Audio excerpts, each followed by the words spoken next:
बड़ी खबर, एक ब्रेकिंग न्यूज के साथ। मुख्यमंत्री अशोक गहलोत दिल्ली जा रहे हैं। शाम 4:45 दिल्ली पहुंचेंगे मुख्यमंत्री अशोक गहलोत।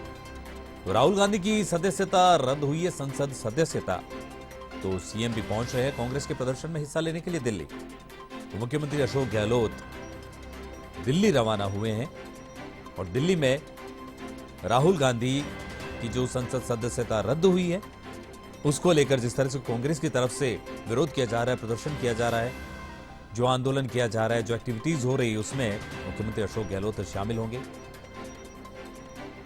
तो शाम 4:45 पर पहुंचेंगे मुख्यमंत्री अशोक गहलोत।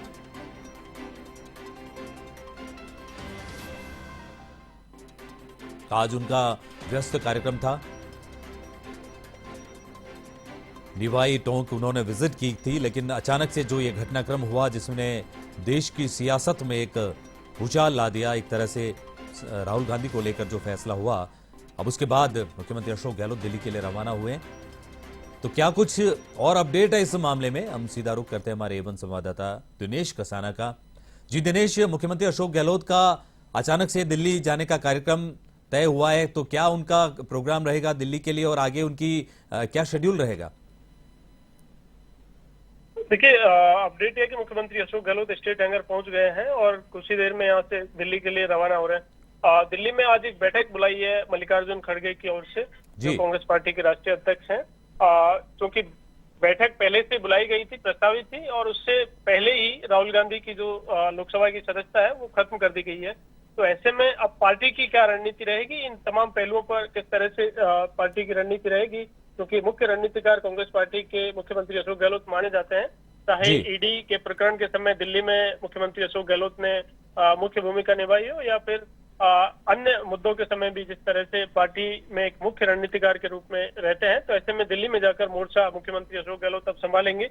किस तरह से ये जो पूरा प्रकरण है, इस प्रकरण को लेकर किस तरह से केंद्र की सरकार को घेरा जाए और इस मामले को लेकर किस तरह से पूरे देश में जाया जाए। तो मुख्यमंत्री अशोक गहलोत ने अपने ट्वीट के जरिए इस पूरे मामले को लेकर जो बातें कही है, कि उन्होंने ये भी कहा है कि इंदिरा गांधी के समय भी इस तरह का घटनाक्रम हुआ था, जब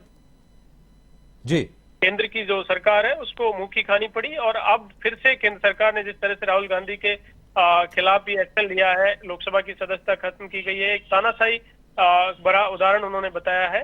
तो ऐसे में अब मुख्यमंत्री अशोक गहलोत दिल्ली में जाकर पूरी वहां पर जो है पूरी रणनीति का मुख्य हिस्सा बनेंगे कि आगे का पार्टी का स्टेप क्या रहेगा। और चूंकि जिस तरह से पहले से ये बैठक बुलाई गई थी, और ये जिस तरह की जानकारी मिल रही है कि सोमवार को दिल्ली में एक बड़ा प्रोटेस्ट कांग्रेस पार्टी की ओर से किया जा सकता है, उसकी रणनीति को लेकर चर्चा हो सकती है। लेकिन अब चूंकि उस बैठक से पहले ही लोकसभा की सदस्यता खत्म कर दी गई है, तो अब और किस तरह से इसे आक्रामक तरीके से कांग्रेस पार्टी इस पूरे मामले को उठाए, ये रणनीति अब इसको लेकर बनाई जाएगी। क्योंकि पहले समय था कांग्रेस पार्टी के पास, लेकिन अब समय है नहीं। ऐसे में कांग्रेस पार्टी अब नए सिरे से पूरी रणनीति है उसको अंजाम देगी, और उसके मुख्य किरदार की भूमिका वहां पर मुख्यमंत्री अशोक गहलोत अब पूरे इस मामले में दिल्ली में रहेंगे। तो अलग अलग स्टेट्स में पार्टी प्रदर्शन करे, दिल्ली में प्रोटेस्ट करे, और इस पूरे मामले को उठाया जाए। केंद्र की सरकार को किस तरह से इस पूरे मामले को लेकर घेरा जा सकता है, ये कांग्रेस पार्टी की। जी, बहुत बहुत धन्यवाद आपका। दिनेश कसाना जानकारी दे रहे थे। और मुख्यमंत्री अशोक गहलोत न केवल राजस्थान के मुख्यमंत्री है, बल्कि वो देश में एक राष्ट्रीय स्तर पर कांग्रेस के वरिष्ठ नेता है। और इस माहौल में जब उनके बड़े नेता राहुल गांधी के खिलाफ जो इतना बड़ा एक्शन हुआ है और कांग्रेस पर जो संकट आया है, तो उसमें मुख्यमंत्री अशोक गहलोत एक राष्ट्रीय नेता, एक वरिष्ठ नेता की भूमिका अदा करेंगे। और वहां पर देशव्यापी जो कांग्रेस की तरफ से प्रदर्शन होगा, जो एक्टिविटीज होंगी, जो रणनीति बनेगी, तो मुख्यमंत्री अशोक गहलोत उसका हिस्सा रहेंगे। और इसी के चलते वो दिल्ली के लिए रवाना हो चुके हैं, स्टेट हैंगर पे पहुंच चुके हैं, और शाम को लगभग 5 बजे तक वो दिल्ली पहुंच जाएंगे।